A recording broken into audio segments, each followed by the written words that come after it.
राजधानी दिल्ली में अब भाजपा की सरकार है। ऐसे में रेखा सरकार लगातार एक्टिव मोड में नजर आ रही है। वहीं दिल्ली में यमुना की सफाई जारी है।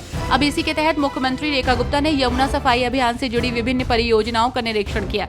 उन्होंने वजीराबाद स्थित नजफगढ़ नाले के नाम से प्रसिद्ध साहिबा नदी के किनारे रिवर फ्रंट परियोजना शुरू करने की घोषणा की। बिहार के उप मुख्यमंत्री विजय कुमार सिन्हा ने पौधा संरक्षण योजनाओं की समीक्षा की और किसानों को कीट व्याधियों से होने वाले नुकसान से बचाने के लिए कई निर्देश दिए। उन्होंने कीटनाशकों के सही उपयोग, सुरक्षा उपायों और सरकारी सहायता योजनाओं के बारे में किसानों को जागरूक करने पर जोर दिया। साथ ही प्रतिबंधित कीटनाशकों की बिक्री पर रोक लगाने के निर्देश दिए।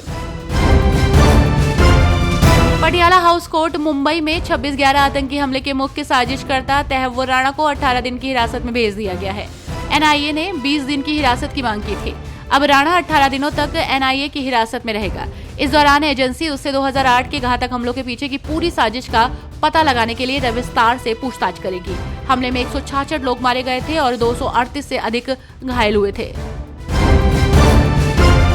रामनवमी के झंडे कथित तौर पर कारों से हटाए जाने के बाद भाजपा नेता दिलीप घोष ने कोलकाता की तुलना सीरिया, अफगानिस्तान और ढाका से की है। उन्होंने कहा, यहाँ आपको हमास, फिलिस्तीन, पाकिस्तान, सीरिया और यहाँ तक कि आईएसआईएस के झंडे लहराते हुए मिलेंगे, लेकिन कारों से रामनवमी के झंडे हटा दिए जाते हैं। क्या कोलकाता, ढाका, सीरिया या अफगानिस्तान बन गया है? यही ममता बनर्जी चाहती हैं।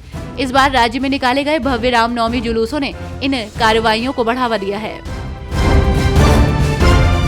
महाराष्ट्र में शिवसेना यूबीटी के विधायक सुनील राउत और पूर्व नगर सेविका रश्मि पाहुटकर की मुश्किलें बढ़ सकती हैं। आपको बता दें कि इन दोनों नेताओं के खिलाफ विक्रोली पुलिस स्टेशन में केस दर्ज हुआ है।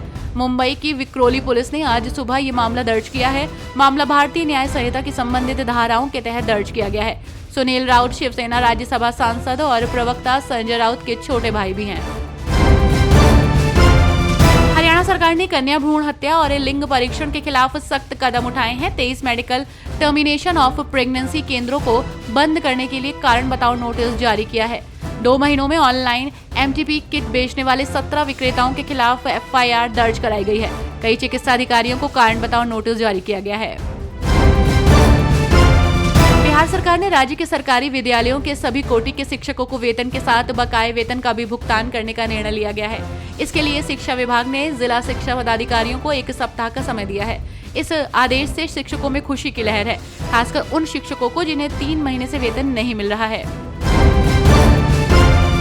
तहव्वुर राणा को अमेरिका से भारत लाया जा चुका है। औपचारिक रूप से गिरफ्तारी भी हो गई है। आज उससे पूछताछ की जाएगी। इस बीच देश में बयानबाजी भी शुरू हो गई है। विपक्ष का कहना है तहव्वुर राणा को लेकर बीजेपी जश्न मना रही है। इस पर बीजेपी के फायरब्रांड नेता और केंद्रीय मंत्री गिरिराज सिंह ने बड़ा बयान दिया है। उन्होंने कहा कि मोदी जी का संकल्प है, चाहे देश के अंदर उग्रवादी हो या आतंकवाद हो, इसकी समाप्ति होगी। देश के अंदर कहीं आतंकवादी घटना नहीं हो रही है।